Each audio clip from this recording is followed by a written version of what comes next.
Os 25 anos do fim de Babylon 5, a mais Illuminati e amaldiçoada das séries de ficção científica.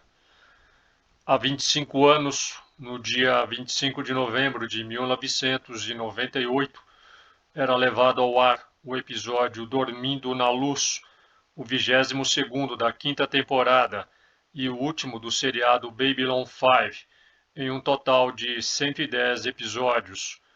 Babylon 5, criado, produzido e roteirizado por J. Michael Straczynski, foi uma série de ficção científica das mais bem elaboradas, sérias, profundas e abrangentes, a primeira do gênero a utilizar um arco multitemporadas para toda a sua história focada em política, diplomacia, negócios, religião, filosofia, conflitos e guerras durante os anos de 2257 e 2262.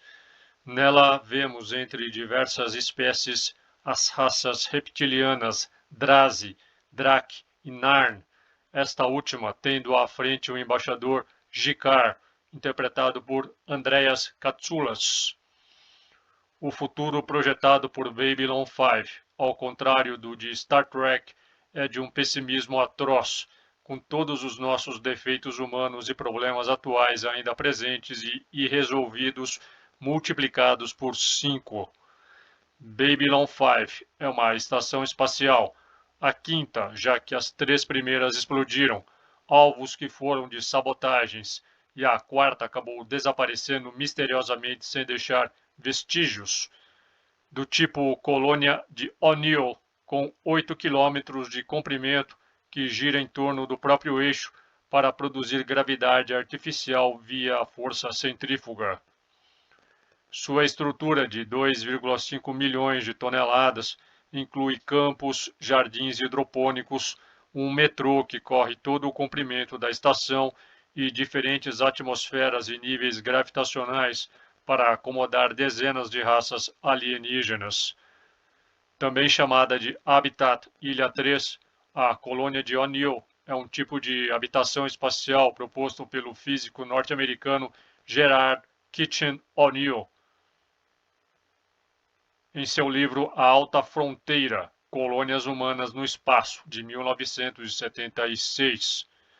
Um cilindro de O'Neill é composto por 2 enormes cilindros que giram em sentidos contrários, cada um com 8 km de diâmetro e 32 km de comprimento, interconectados nas pontas por um eixo por meio de um sistema de rolamentos. Babylon 5 é uma concepção fiel ao projeto de O'Neill, o que confere ao seriado, juntamente com as naves espaciais, as armas, os uniformes em estilo militar, os sistemas de suporte de vida, etc., um tom bem mais factível do que Star Trek e outras ficções do gênero.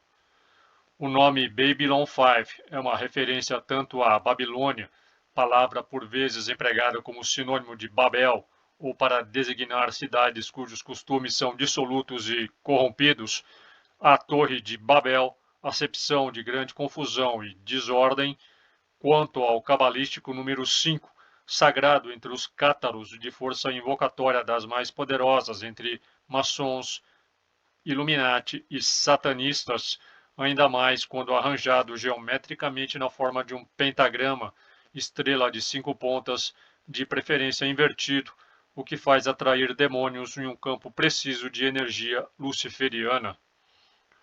Babylon 5 concentra em cada episódio, talvez mais do que qualquer outra série já feita, uma profusão de símbolos maçônicos e Illuminati, pirâmides, olhos de Horus e o Sol são os mais recorrentes, com alusões à formação de um governo único mundial totalitário, chamado de Earth Alliance, e de uma agência estatal de telepatas, a Psy-Corps, que nada mais seria do que o Instituto Tavistock expandido a impor o controle mental a toda a população.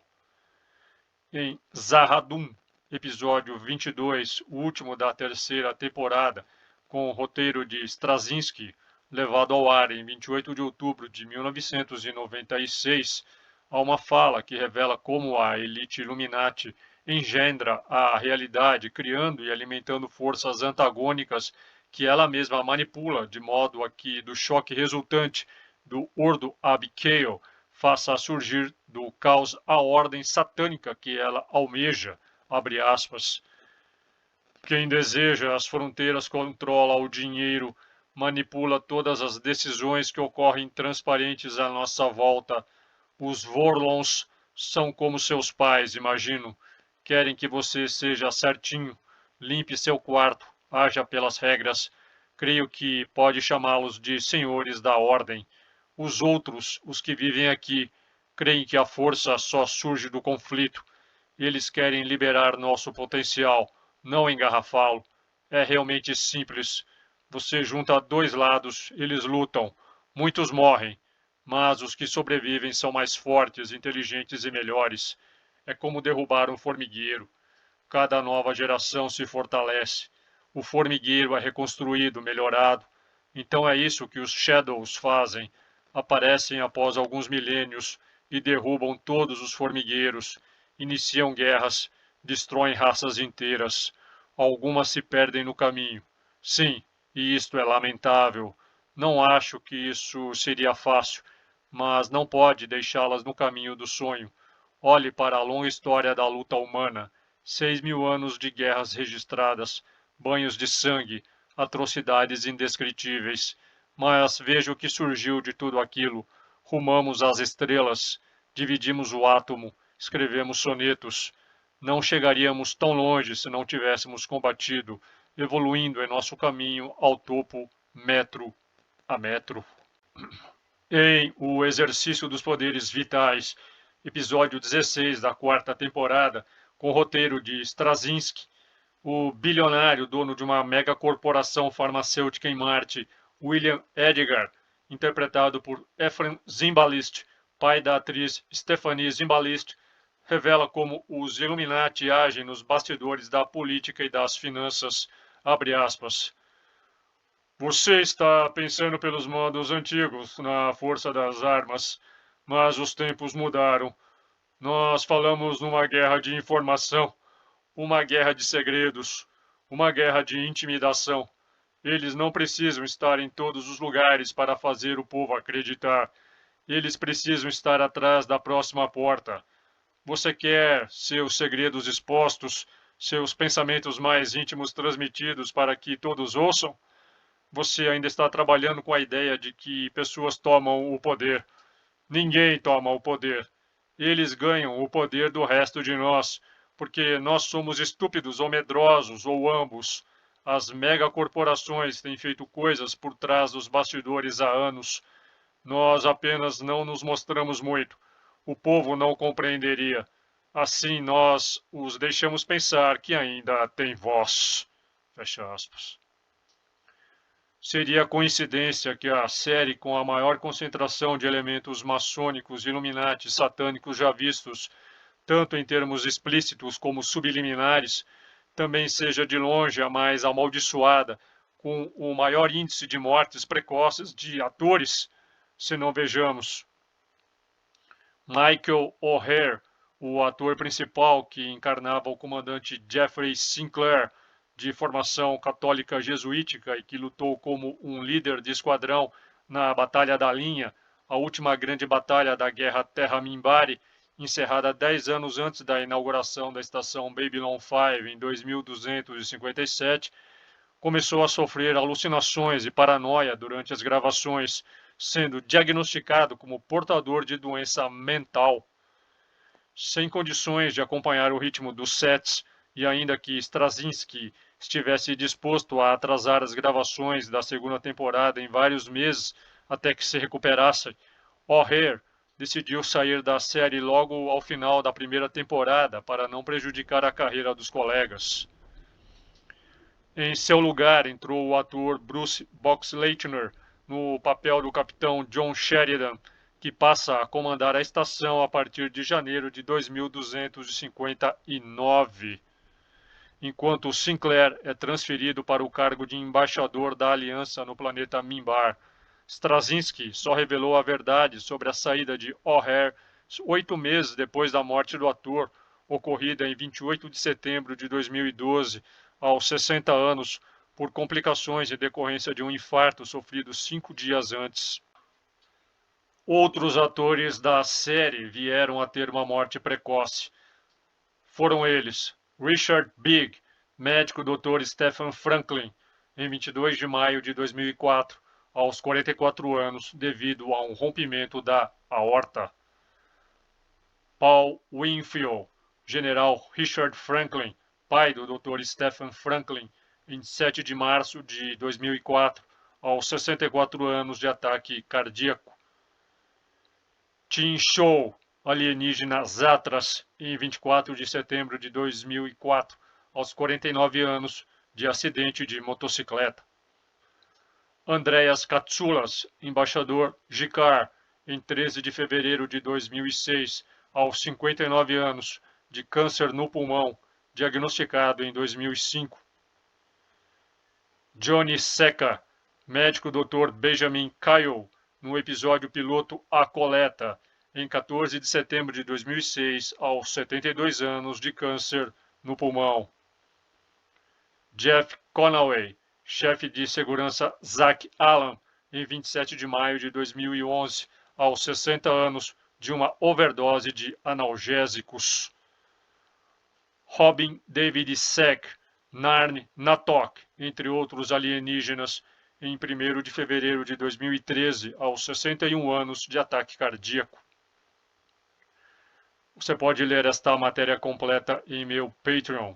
Torne-se o meu patrono e tenha acesso a centenas de conteúdos exclusivos. Dê um like, compartilhe, inscreva-se, torne-se membro e me siga nas minhas redes. Valeu e até mais. Se você ainda continuou acompanhando, vai poder ouvir algumas falas de Babylon 5 que selecionei entre tantas antológicas. Episódio 3 da temporada 3, Um Dia de Conflito. É melhor morrer numa causa por liberdade do que viver em conforto como escravo. Episódio 6 da terceira temporada, Do Pó ao Pó. O universo já é louco, qualquer coisa a mais seria redundante. Episódio 10 da temporada 3, Sonhos Cortados. Eu avisei vocês que esse dia estava chegando, mas vocês não me ouviram. Orgulho, vocês disseram. Presunção. E agora as sombras estão se movendo. O orgulho foi de vocês. A presunção foi de vocês. Por 1000 anos estivemos esperando a realização da profecia.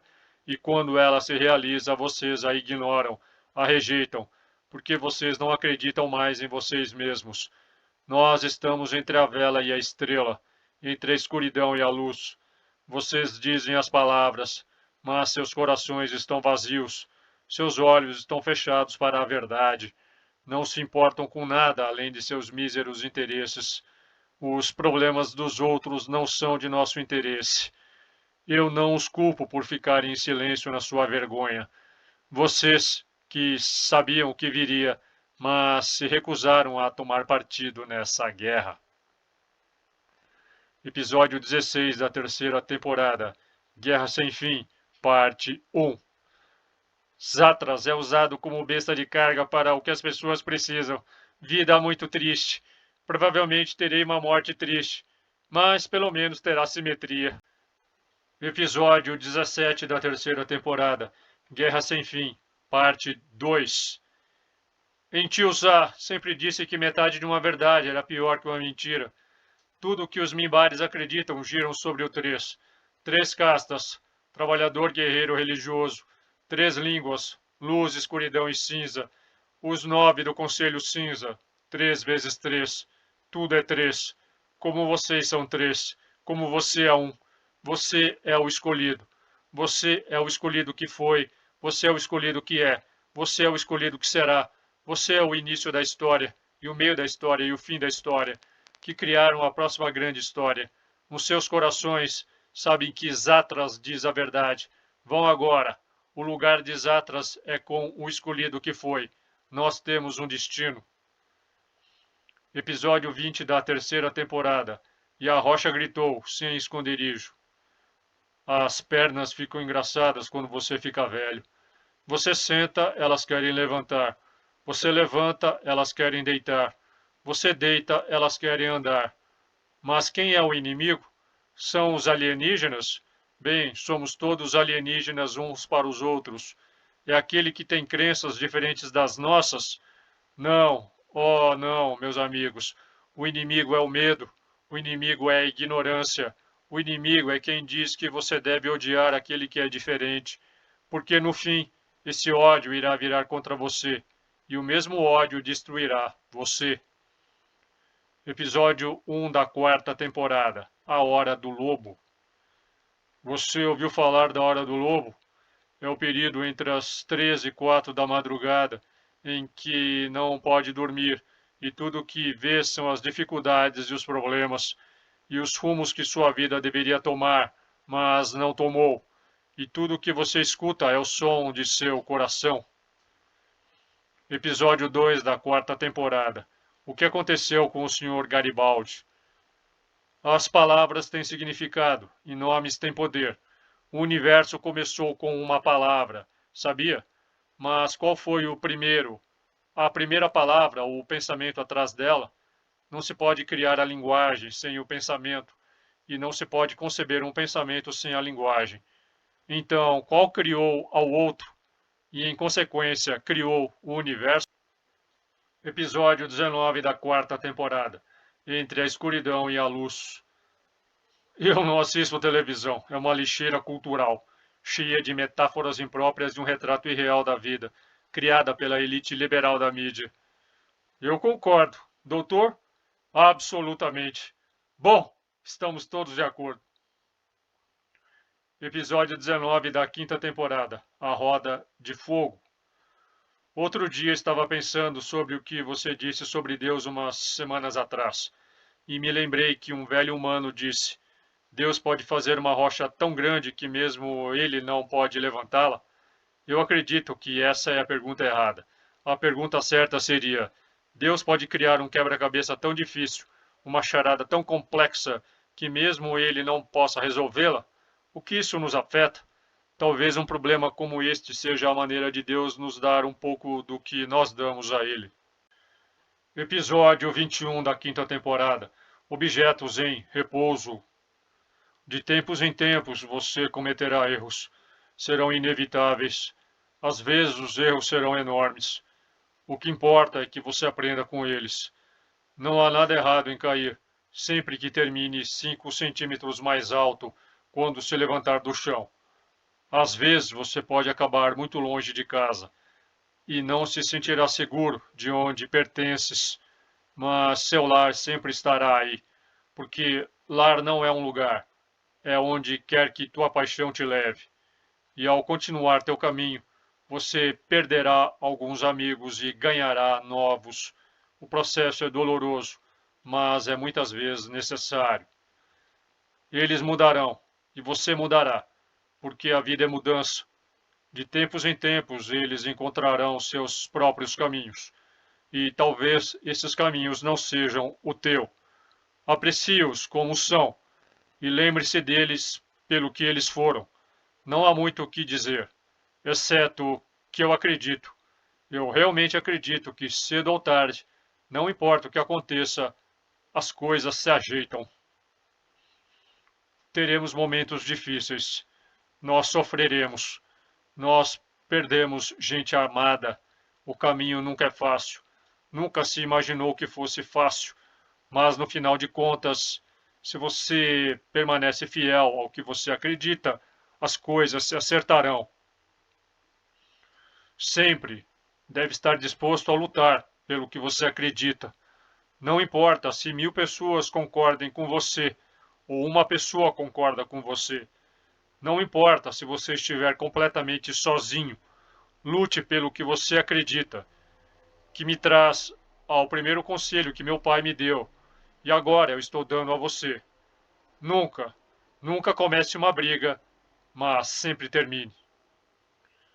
Episódio 9 da segunda temporada. A chegada das sombras. Ocorreu-me recentemente que nunca escolhi nada. Nasci para uma tarefa que tinha sido preparada para mim. Fiz tudo o que me foi pedido para fazer porque nunca me ocorreu escolher outra coisa. E agora, no fim da minha vida, penso no que poderia ter feito. Foi por isso que o meu pai me ensinou a viver cada segundo como se fosse o último momento da minha vida. Ele disse: se amar, ame sem reservas. Se lutar, lute sem medo. Ele chamava isso de o caminho do guerreiro. Nenhum arrependimento, então? Alguns, mas só alguns. E você? Suficiente para encher uma vida. Tanto que foi perdido, tanto que foi esquecido, tanta dor, tanto sangue. E para quê? Eu gostaria de saber. O passado nos tenta, o presente nos confunde e o futuro nos amedronta. E as nossas vidas desaparecem momento após momento, perdidas nesse vasto e terrível meio-tempo. Mas ainda há tempo para agarrar um último frágil momento, para escolher algo melhor, para fazer a diferença, como você disse, e pretendo fazer isso mesmo.